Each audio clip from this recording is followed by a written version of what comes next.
Good evening, everyone. Thank you so much for coming on this blustery, rainy evening. Can everyone hear me?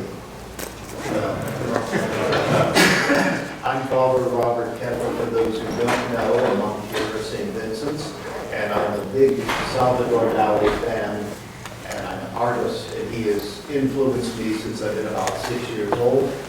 And tonight's topic is, you may have seen from the announcement and the posters, called Spiraling Out to the Divine. And what this is going to cover tonight is that period in the 1950s and early 60s where Dali had a reconversion to his Catholic faith, and also a bit of a conversion to science. And all these scientific principles, he is going to pull into his surrealist art and create something totally new, and actually something called quantum mysticism. He called it nuclear mysticism, and it's known today as quantum mysticism. Now let's see if I get all of these things working. There we go. The Fibonacci sequence, DNA, and the fifth dimension in the religious art of Dali. Now, Dali had a thing for cauliflowers and rhinoceros horns, okay? When he did his lecture in the 1950s on things I'm going to be covering tonight, he arrived in a white Rolls Royce filled with cauliflowers, and, well, what's going on? And I would have to settle for a kitty Chevrolet, so I don't have a white Rolls Royce. But it was not filled with the cauliflower that we normally think. This is the European cauliflower, the Italian cauliflower, and you can see right away it's a whole different animal. It is Fibonacci sequences. It's almost a fractal. It's even horn-like. His next fascination was with rhinoceros horns, and we'll get to that. This is the DNA spiral, which we're all familiar with. Now, the DNA with Crick and Watson was just coming in the 1950s. And so this is all happening at the same time. The Fibonacci sequence, of course, has been around for centuries. Artists have used this since the Renaissance or even earlier as a golden means of a way of establishing divine proportions in their architecture and in their art. This is the logarithmic spiral, which, as I understand, is the same as the Fibonacci. And then this is the Pythagorean spiral, which, of course, was since the time of ancient Greece. If any of you have not seen the movie Pi, not Life of Pi, but Pi, which was made in the mid-'80s, I believe, you must see it. It is an incredible film. This is the atomic blast at Bikini Atoll in the islands in the Pacific where the United States tested nuclear warheads, atomic bombs, as they were known then. This, coupled with the dropping of the bomb at Hiroshima, had an incredible effect on Dali. He was living in the United States at that time. He had set out World War II in the United States. And this actually re-established his belief in God. He said, all of a sudden, man has the power of God.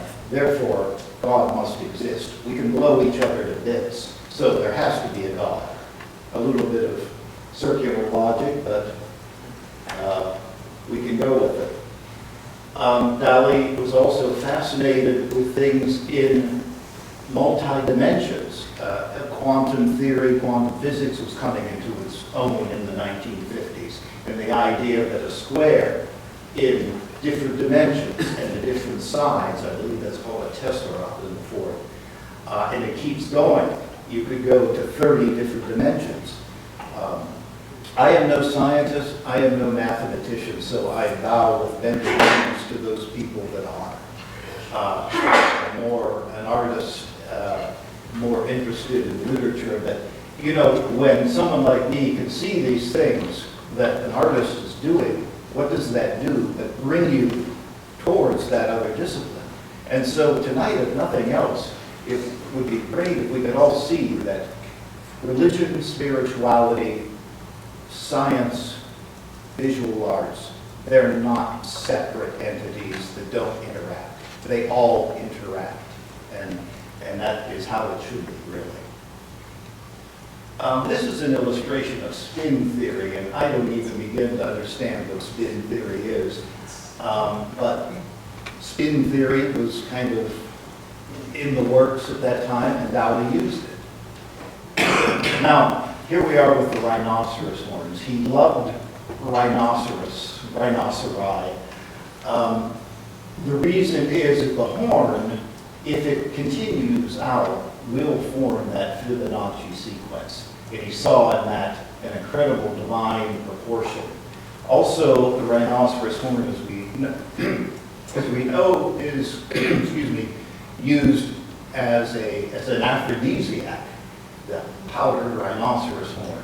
But he saw the connection with the horn and the Fibonacci spiral as a symbol of chastity. Circular thinking going around, but we'll see how that connects. This is one of Dali's early atomic paintings made in the 1940s. And more or less it's called a melancholic uranic beetle, translating. And he did this in the United States, and we see all kinds of Dali motifs, the daddy long-legged elephants, the figure that is distorted. Here, this was taken from one of the early photographs of a milk drum, and how stock photography and how it formed out to form a crown. And he saw that as a crown of the divine. Dali loved baseball. He found it to be a surrealist sport. And we see baseball players, and it was also very American. And here we have baseballs and things coming out, falling out all over the place. And here we have, again, the Ebola game forming a face and dropping bombs. And here, the nuclear explosion in a little jewel-like royal thing. And so this was one of the early atomic paintings, atomic periods of Dali in the late 1940s. And we'll see how that develops. Now, this is also a late painting of the 40s called The Three Sphinxes of Bikini Atoll. And it's typical Dali. Trees turning into heads in the background, the Spanish landscape. But we see the hair here is an atomic cloud.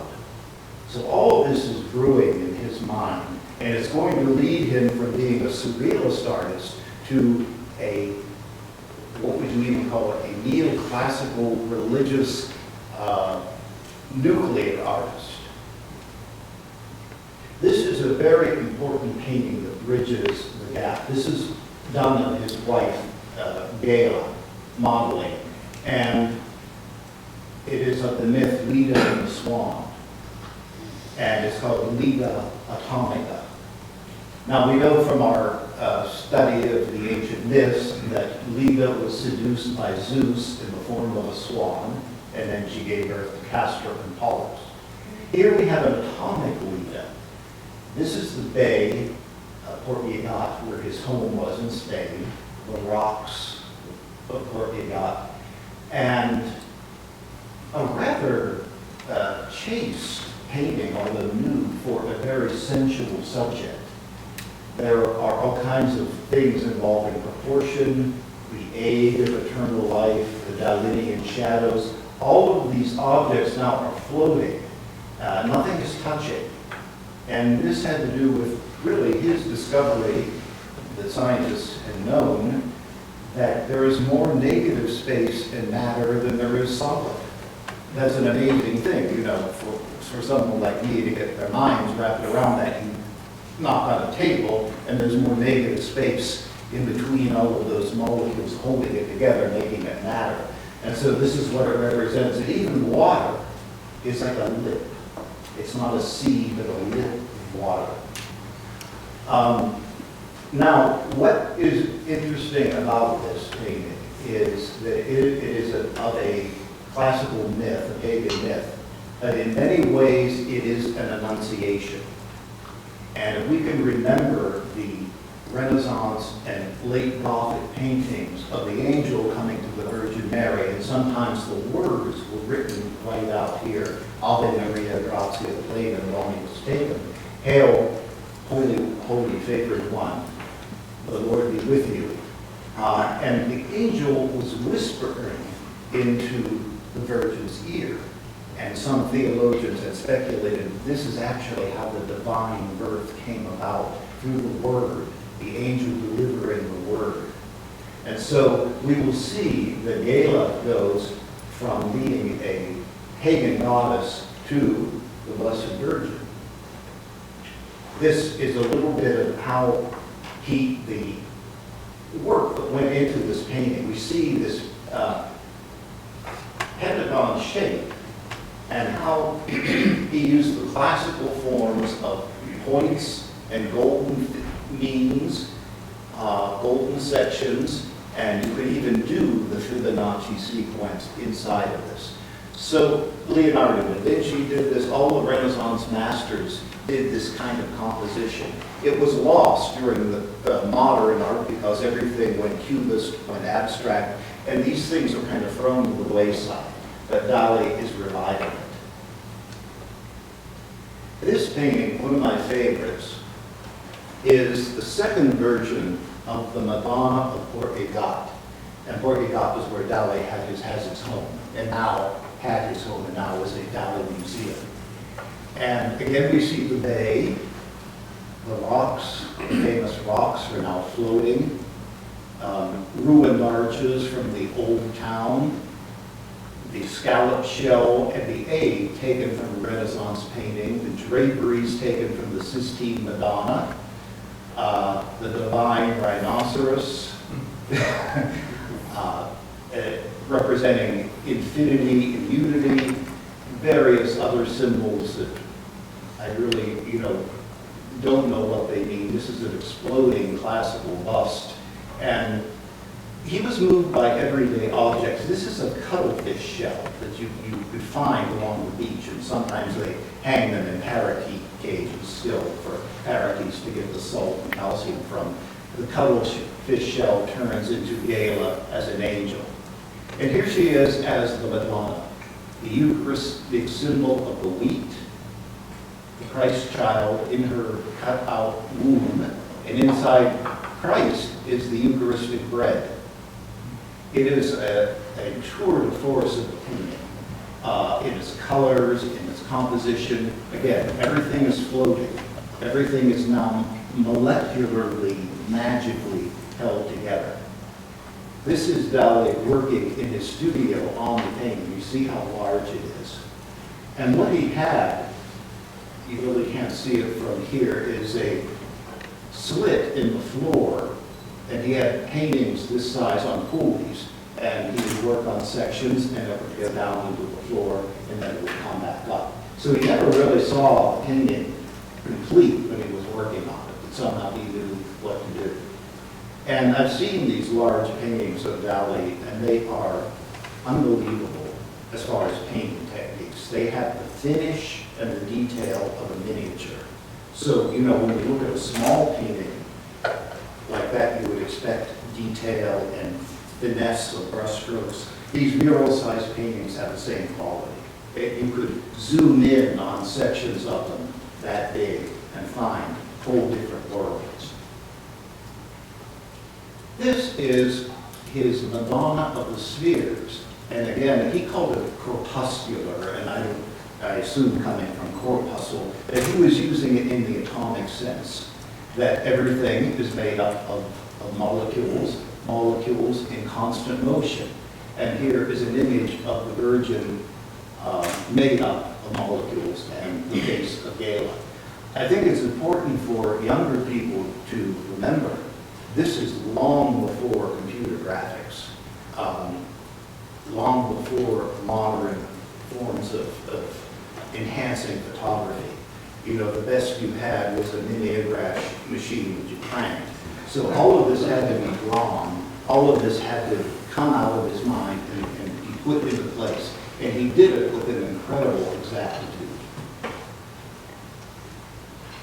This is, and I look at my notes to make sure I pronounce it right. It is his painting of the Assumption of the Virgin Mary, and it is called the Assumpta Corpuscularia Lapislazulina. He had a thing with the kind of big Latin titles to confuse people all the more. But what it basically means is the Assumption, the nuclear Assumption of the Virgin in lapis lazuli. In this particular print, you can't see it well, but the next image will. The blues in the painting are phenomenal. Lapis lazuli, the mineral, was what it still is, a pricey item, semi-precious stone. It was used for the ultramarine, color ultramarine, and it was very expensive in the Renaissance and Baroque times and medieval times. It had to be ground into this powder and made into paint. Hence, it was used for the Virgin's robes. And some say that is where the idea that this royal blue came from in association with the Virgin, simply because this was the most expensive color, and it was fit only for God or the Virgin, especially the Virgin. This painting has a lot of crazy things in it. This is a radiolaria, a microscopic little beastie that Brother Albert could tell us more about, but a skeleton of a radiolaria. And in here is a space-time continuum made of spheres that he created a sculpture to symbolize space and time together. These crazy things on each side are supposed to represent archangels, and they are also rhinoceros horns. You see these rhinoceros horns everywhere, and he's kind of equating the rhinoceros horn with angelic beings. We see that the figure is in the dome of the Parthenon in Rome, the opening coming here, and then this is a giant crystal, many-sided crystal. Here we have the Christ on St. John of the Cross from another of his famous paintings, a Catholic altar, and there's the whole thing.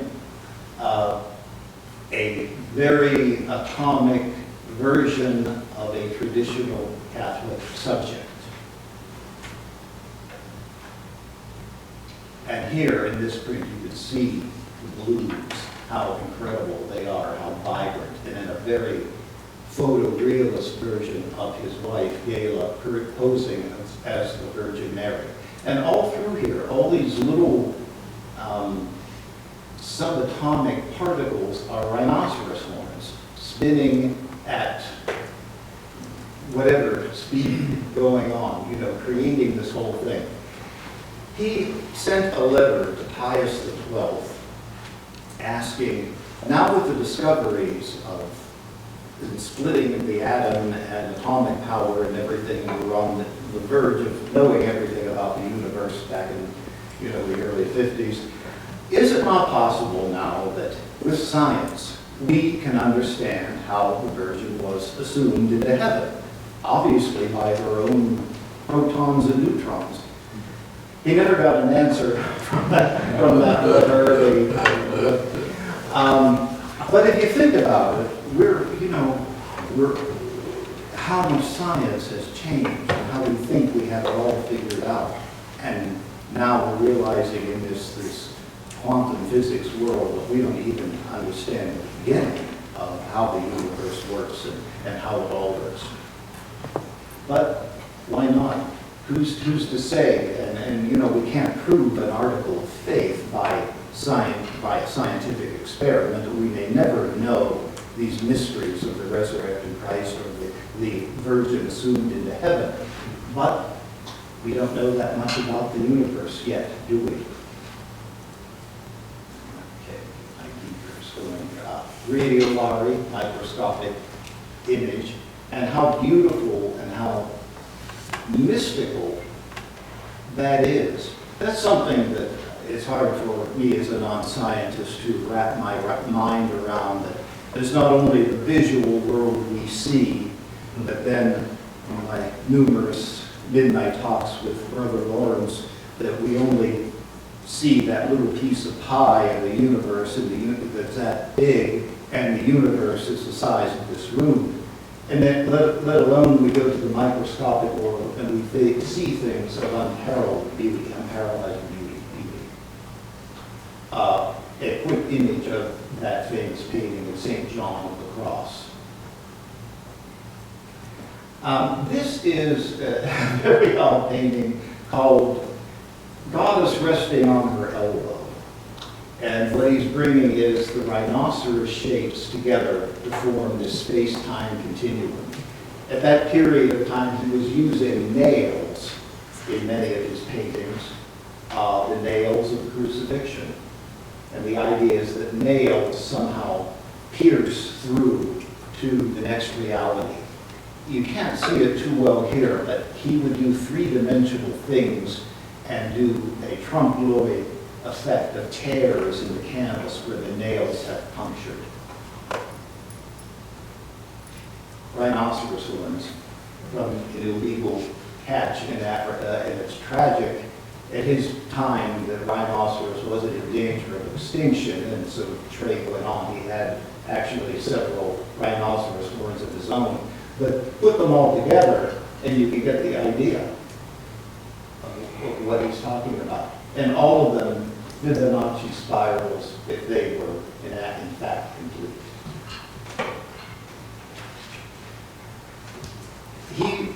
Dali had a love of this painting. This is Vermeer, the lace maker. It's one of the most famous paintings there is. It's very small. It's about yay big. And Vermeer often painted small. But he painted with such precision and such beauty and such capturing of mystery and light that he's never been surpassed. Dali found him with Raphael and Velasquez to be the greatest artist who'd ever lived. And Vermeer would influence him in his paintings, in the small paintings he did, and even the large paintings. And the blue and yellow, it was a favorite harmony color of Vermeer, and Dali again used that. Well, Dali saw this and said, I see rhinoceros horns. Okay.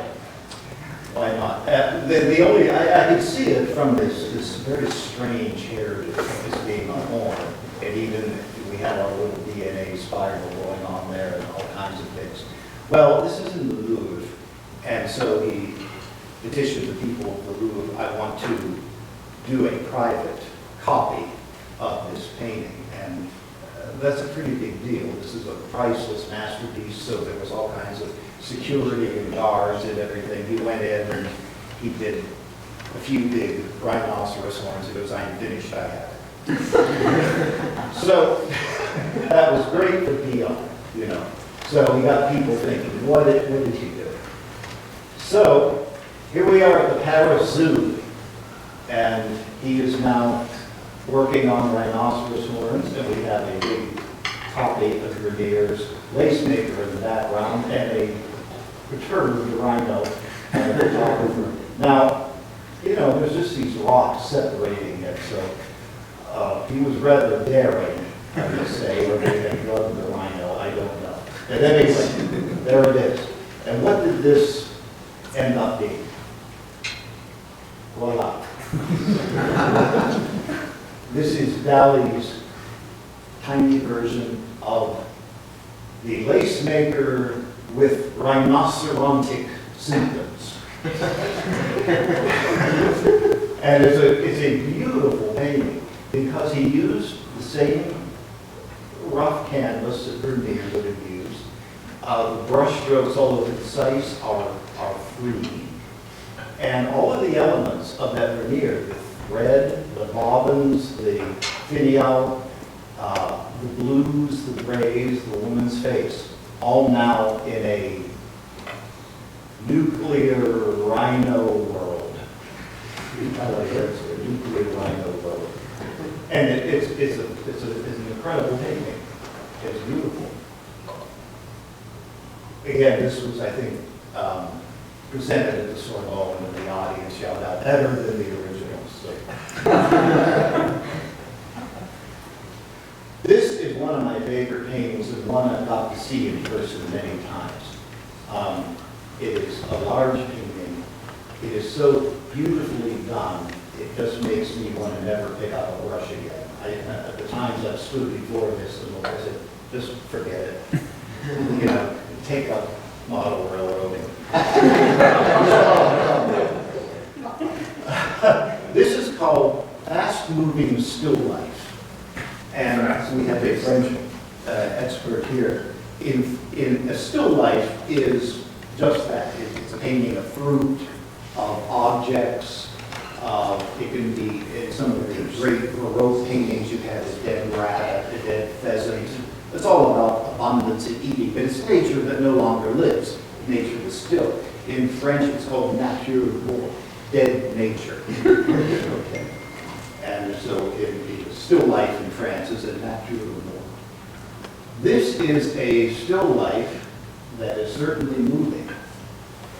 And it's basically his concept of spin theory, of atomic particles, of this nuclear mysticism, that even a dead object, or an object that is inanimate, that never had life, is zooming around faster than we can ever imagine.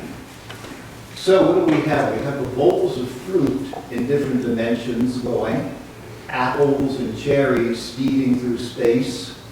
There is a Eucharistic element here, even a religious element, the bread and the wine, little beakers on it, but that's all right. The bread and the wine, excuse me, just the wine with the Eucharistic symbolism. And these crosses were copied from the Church of Compostela. They're on the ceiling murals in the hallways. And so this has a symbolism. The ocean, and you can barely see it, but he is also experimenting with 3 and 4 dimensions there. You can see the painted squares very lightly, and then the lines of the waves that gets this 3-dimensional quality. The clouds are even reminiscent of the nuclear blast. Here we have a hand coming out of nowhere holding a rhinoceros horn. And our cauliflower, which you can see the spiral in there. And it also looks like a nuclear cloud. These little things on the end, these pieces flowing, he goes, oh, those are the bits and pieces of the painting that were left over after I finished. So they're little blues and little white and yellow things. Very sinister looking knife going there. But there it is. There's no such thing as a nature morte or a still life. Everything is zoomed in at speeds and velocities, and hence everything is like this. Famous painting called the Corpus Hypercubus. This is in the Metropolitan Museum in New York, and it is phenomenal. And it's a painting that moved me to faith as a young man. And some of these religious works I really think had a major key in my own priestly and monastic vocation. Well, what do we have? We have the cross of Christ, and Gala now dressed in some Renaissance robes representing the Virgin. But this is a cross in the 5th dimension. It is the hypercube. And Dali had a model of this made in 3 dimension. And I'm using time as a 4th dimension, so to say 5th dimension. So we can't visualize it. Mathematicians, so they tell me, know that a hypercube in the 5th dimension, or the 6th, or the 10th, or the 20th, or the 30th, exists by equation. The human mind cannot grasp it. I've tried to see a 5th dimensional square. I can't do it. In my deepest meditations, you just can't get your mind around it. We can see a 2-dimensional representation. We can see a model, a 3-dimensional representation. We can't visualize the next dimensions. We can't. Although, if there are multiple dimensions, they exist. The colors in this is golds and so powerful and so beautiful, and the cloth, the way that is painted, and that surpasses the masters of the Renaissance. And also, it is interesting that Dali did not use at this period nails or blood in the Christ. He wanted the Christ to be totally resurrected, totally transcendent, totally beautiful, no sign of pain or mortality or struggle. This is indeed the Son of God, the resurrected Christ. And here we have a drawing of the many sides of this cross in the fifth dimension. Again, it's a two-dimensional representation of something we can only know by equation. Dali with the famous model that he had made for him. And then just a little bit of graph to see how this tesseract thing exists in different dimensions. A close-up, and again, I simply as an artist can't stress the ability, the technique that this man had. It's hard to see, obviously, in a print that's blown up this size, but the anatomy, you could look, the veins, the anatomy of the hands, the graspiness, if you will, and even the smoothness and perfection of the squares. He was unsurpassed as a painter. This is one of my favorites, and again, I will get my notes. And this I was able to see in person too. And it is called Galactidase desoxyribonucleacid. Homage to Crick and Watson. DNA. And what he did was, before putting out the whole word of DNA, he put Galactidase, Gala and Dali. Gala acid, Dali acid, DNA. Now, what's going on? This is a very large painting, and what it represents, the original idea was it is a memorial to flood victims in central Spain. The river had flooded and property destroyed, many killed. And so this is a memorial to them. And you can see that little bit of the river and the valley. But what he does is he has Gala, again, as the Virgin. Her head is copied from a loaf of Catalan bread. Strange, but bread and life were all connected with him in Eucharistic symbols. Here you have the DNA spiral, the helix, as warriors coming. You can see the Father reaching down his arm, lifting up the resurrected Son. It's that pietà of the Father. He's bringing the Son back into the Trinity. Here is the prophet Isaiah, and he's holding a title piece that has the whole name to this. Excuse me. Here is salt molecules, and as they form this wonderful square, and I'll do a close-up of this. This is incredible. Salt molecules represented by Arabs holding rifles at one another. The best those that told me about this was, well, if one shoots, they all go.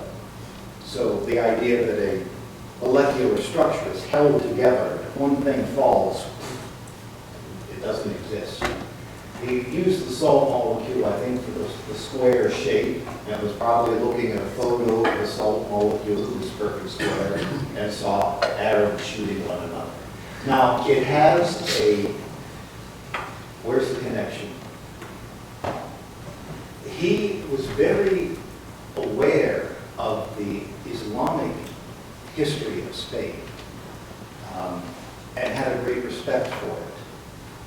And I've been to that part of Spain that was once the Cordovan Empire, and been to buildings that were a mosque, then a synagogue, then a church. Depending on who was in power, who was in charge at the time. Or a synagogue was a church, then a synagogue, then a mosque, then a church. It's amazing that places of prayer could change like that over history. So he was very aware of this Moorish Islamic influence in Spain. And this is long before the issues that we have today of radical terrorism. So it was a rather benign look. But for him, and many artists too, this is something called Orientalism.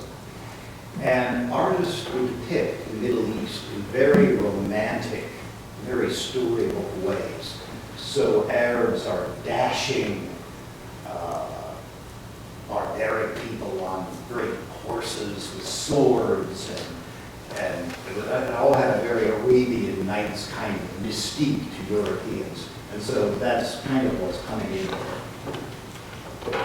He also was a great fan of someone called Raymond Dali, who was an apostle to the Arabs. Raymond Dali was a mystic, Spanish mystic, medieval mystic. Let me backtrack. DNA spiral that is in the Dali Museum, this floating stairway that is based on the double helix. Kirk Watson, a little sketch he did.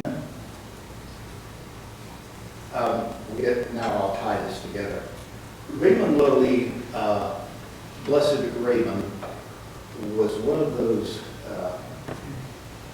mystical people in the Middle Ages that the church didn't quite know what to do with. He was involved with the Jews at the time in studying Kabbalah. He was involved with mysticism, even from the Arabic, from the Islamic sphere. His writings are very symbolic. For a time they were suppressed, and then it was, well, his writings are open. These writings can only be read by very educated people. These would be dangerous for the common person. Now, Raymond Dali is recognized as having this cult and as the apostle to the Arabs. Legend has it that he was killed in the Middle East where he was trying to convert the Arabs. This painting is called Arabs. And all it is a palette. You can see Dali's signature. It's a wooden painter's palette. He took big tubes of white paint and put it on like cake icing. But if you look at that, and he stuck in some toothpicks as swords, if you look at that and squint a little bit, you can imagine the white flowing robes, the desert heat, the sabers going. It only takes a little bit of imagination. And what this was too is that blobs and splats that may be nothing to us, when we look at them again, they can contain whole different worlds. Leonardo da Vinci had that as an exercise to artists. He said, look at spots on the wall, into your imagination. Look at cracks. Look at these things, splotches, and you'll begin to see landscapes, architecture, angels, all kinds of things. Use this as a tool to get your imagination going. And so, little imagination and squinting and maybe a few glasses of that scent, we can see Arabs. This painting is called The Skull of Raymond Dali. One of my favorites, because I love skulls, and it has monks, and the monks form the teeth of the skull. And you can see this kind of head in there, it's both head and skull in a classical archway. And also the double dimension in the floor, that's an old church, the eye thing, the squares going in and then going out. That's the way the eye looks. And he used a lot of that optical tricks in his paintings. This one is called The Death of Raymond Dali. And again, it's simply a canvas with lots of tubes of white paint squirted at random. And various forms in the background, and then a needle stuck where Raymond is killed, and the blood. And again, logs and splats, but if you sit in front of it and let your imagination go and your mind go, you could see these white roads and the desert heat and the swords and the sabers and the bedlam and the craziness. It's all there. At least I see it. This, one of his most famous paintings, The Sacrament of the Last Supper. Now, people mistakenly call this the Last Supper and think, well, this is a rather unique take on a historical event. It's not representing the historical event. It is representing the Eucharist. It is the sacrament of the Last Supper, the sacrament of the Eucharist. And it is the moment when Christ is saying, take and eat, this is my body, this is my blood. This painting is of one of the Platonic solids, the dodecahedron, and we have the shape, and if we were to imagine this a three-dimensional object, and we are inside it. Christ, apostles, and at the end it's a mirror image. These two images at this end and this end are actually Dali himself in the rose. We have the blue and yellow and silver harmonies of veneer, the transparency of Christ, the rocks of Portigat. This, again, is a painter's tour de force, and of course, the resurrected Christ. This is in the National Gallery in D.C. And when this was given to the National Gallery, the stipulation was that you never travel. So if there's a big Dali exhibition, this thing never comes, unfortunately. And at that time, and even still to a certain extent today, the art world hated Dali. He said he's a showman, he's kitsch, it's religious art, what are you talking about? Last Suppers, this is junk. And so it was hung next to the elevators. And people, where's the Last Supper? Where's it out? Oh, over there. The art world just did not recognize this as being worth anything. They finally did move it, and so it's in a better place now, but there's a guard right underneath it. And I had people tell me the reason is not that they're still trashing this painting, it's the idea that it evokes such violence in people that people want to slash it. The cross of St. John, where he is posing like this, and I was able to see that painting in Scotland, that is hung high and it's under plexiglass, and you really can't see it very well at all. It was slashed. You know, somebody took a knife to it. I think twice it happened. They restored it. It's restored. Dali loved it, of course. You know, what better honor than that. So, and anyway, this painting now has a much better place hanging in the National Gallery, and it is one of the most popular works there is. Again, it's a tour de force. You can't possibly tell from a print how magnificent the red, the reflections, the whole composition, color harmonies, it's just superb. Again, Platonic solid, and we're standing inside that perfect Platonic solid at this is my body, take it and eat. We go back to our Fibonacci sequence.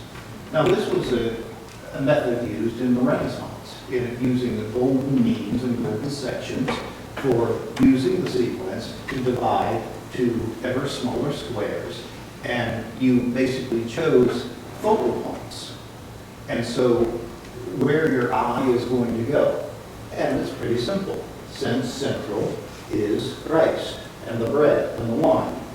To each side, the apostles give a harmonious balance, and then the curves come up again in the angles of the shape, and then, and of course, with the risen Christ. So all of these things that are occult in paintings, that works. It's so harmonious. It's so balanced. There's method to this, and the Renaissance masters used these techniques, and Dali had revived them with his own new way of realism. This is a very sad painting to me. It is his last painting, and it's called The Swallowtail. And at the time, he basically did not paint it, he directed it. He had horrible Parkinson's at that time. He was so shaky, he could barely sign his name. If he did any painting on it, it would have been the background. He would be able to do that. But he had someone, he had the idea and the concept, and said, you know, do this, do this, do this. So that is officially his last painting. And it is based on catastrophe theory by the French mathematician René Thom, who developed catastrophe theory. Now, I don't know catastrophe theory, and I don't even begin to understand it, other than he saw this curvature, physical shape as explaining natural catastrophes. And so it was basically forces that meet and bend somehow, and then there was some type of resolution. But that's what the painting is representing. And the three violin scrolls are a mimic of the swallowtail. That shows how René's illustration of catastrophe theory is actually used by psychologists today. You know, behavior, avoiding, neutrality, et cetera, et cetera. And so many disciplines are now using this kind of thing, especially psychology. And you can even do market ideas of economics and all kinds of things with this.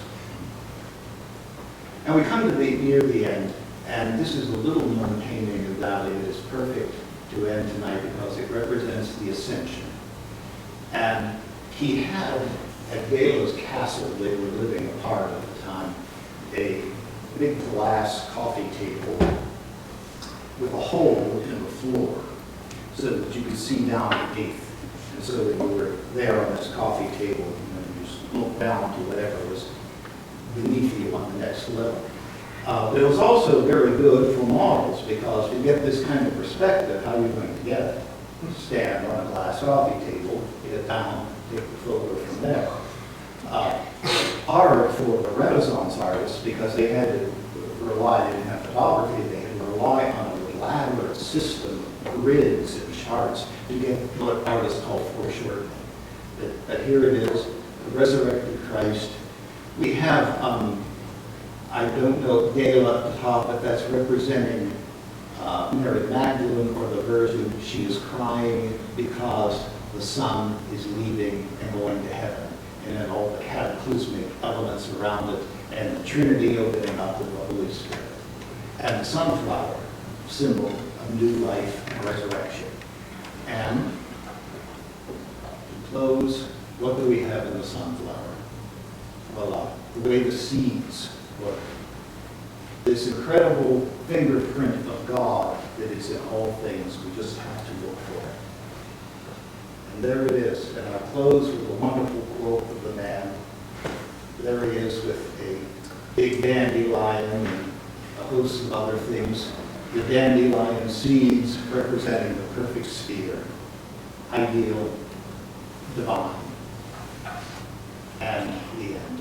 I don't do drugs, I am.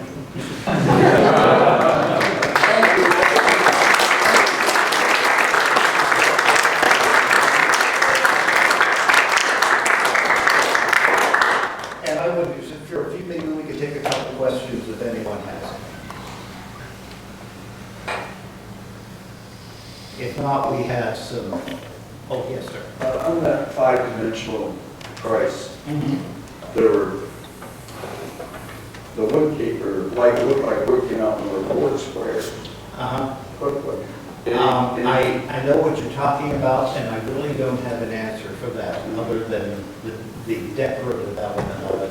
If that was also one of the sides, one of the aspects of the unfolded square, I'm not sure. And I also noticed that he had things in each hand, In his hands? in the hands. I didn't It know. looked like little rocks or a bowl or something in his hand. It may have been. Same picture. It may have been the nail holes, and I'd have to go back and look at that.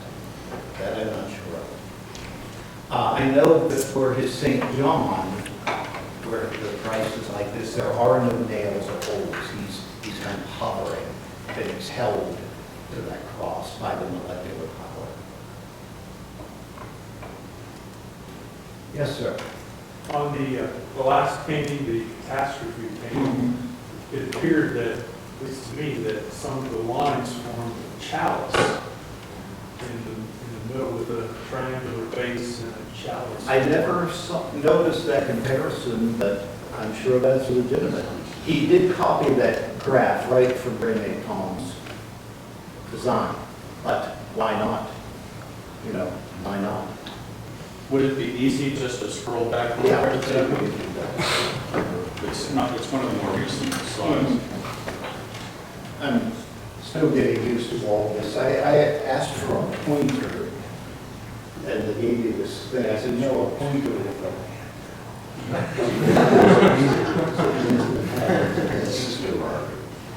Okay, there's that. There's the can. It is a chalice. Now, if that is intentional or just simply a design, I don't know. But a good observation.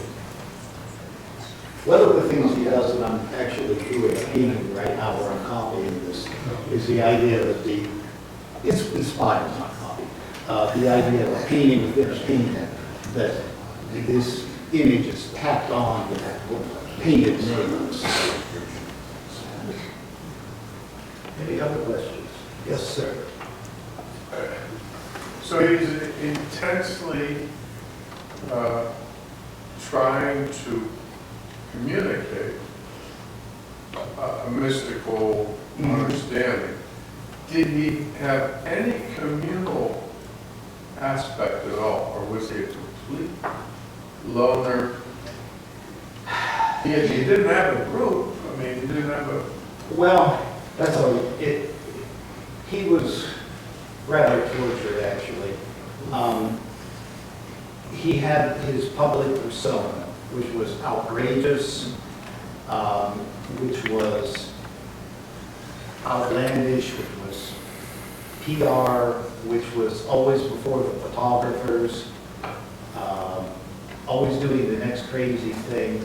But from what I've read, the people who didn't know him said he really was rather introverted. And people have said, well, why don't you be the real you? So the public doesn't want that. They don't want the real me. They want the showman. They want the charlatan. They want the crazy Dali. They don't want the real me. And at the time, Brother Elliot, he was very estranged from his wife. They were living separate. He was lonely. He had gotten a crowd of hangers-on that really took advantage of him, and the estate was a total mess. There were millions of dollars not accounted for. And I'll tell this story, I told you that getting ill with the Parkinson's, and he had to have nursing care, and he was impossible to deal with. He was irascible, he couldn't keep a staff because he just couldn't deal with it. But one of his things was he would always ring the buzzer, and the nurse would come. Oh, he just rang it to see if he'd come, things like that. So one night he was ringing the buzzer. He wanted something. He kept ringing me back. And it shorted, he made a short circuit, and the bedroom caught fire. And he was severely burned and had asphyxiation. And people, did he try to commit suicide? No, because people I talked to said, no, it was an accident. It was an accident.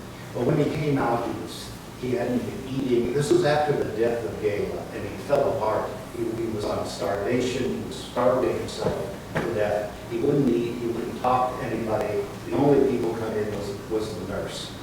And when he came out, actually some high people in the art world came to his rescue, tried to get the estate in order, and final photos of him were really quite tragic. He was frail, and he has to have a constant tube for oxygen and nourishment, and that's when he directed this painting. So he kind of died lonely, but he had had his comeback.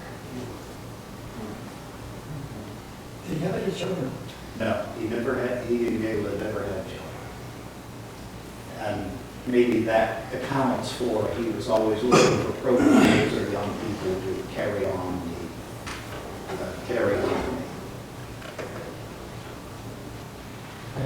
Yes, sir. Quick question, what kind of work does this inspire you to do? What kind of work do you do?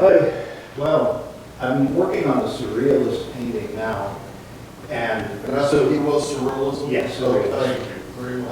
and so I'm exploring that now and trying to get his technique, which is so demanding and so beyond me, but in my own simple way, trying to get objects that don't exist, make them look like they do. So there's an object in your head, Matthew Hershey exploding and moving around. Oh, I pay to see that. But you can imagine it now, how to bring that object into two-dimensional painting and use form, color, shadow, drawing to make it look like, oh, this is just somebody on LSD. No, this object barely exists. This is all done with. So that's what I'm trying to do. He was very inspirational. His colors and his brush strokes and everything. Yes. Those objects that you had at the very beginning of your presentation, you had first 1 dimension, 2, 3, 4, 5. I don't know if it's easy enough to spiral, just go around.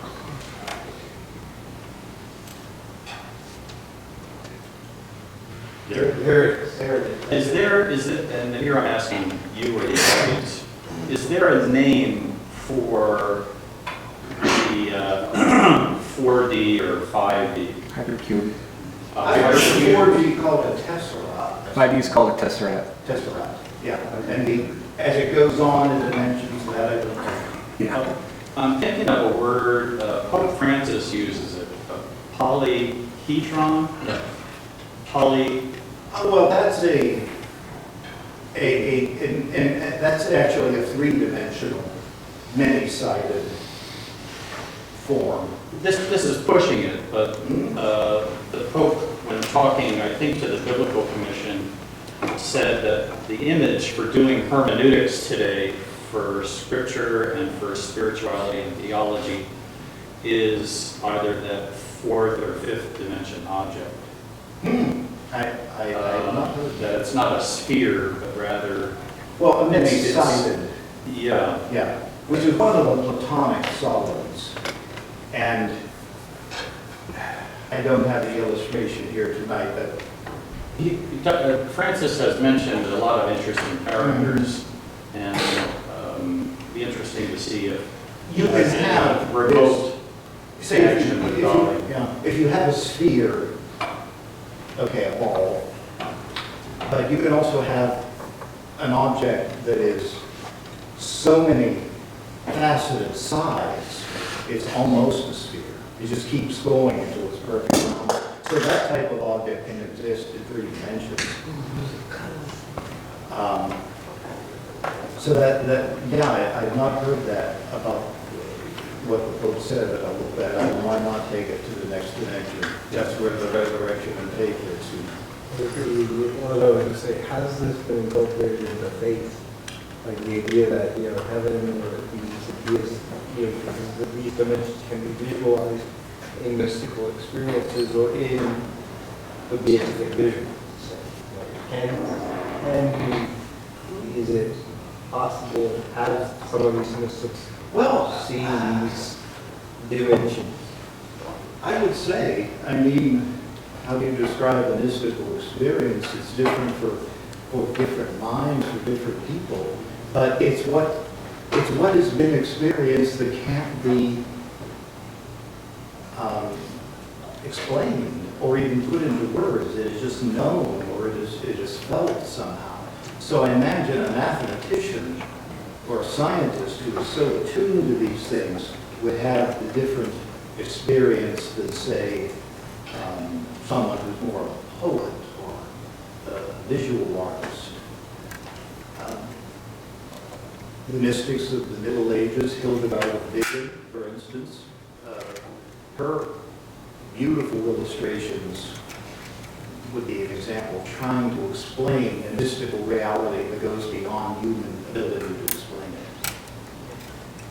I'm just curious, is there a mechanical answer for our hand? So is this, I think if we ever see in 5 dimensions, that would be pretty close to God. And who knows where the mind can go. Well, I thank you all very much, and we have some authentic headlines.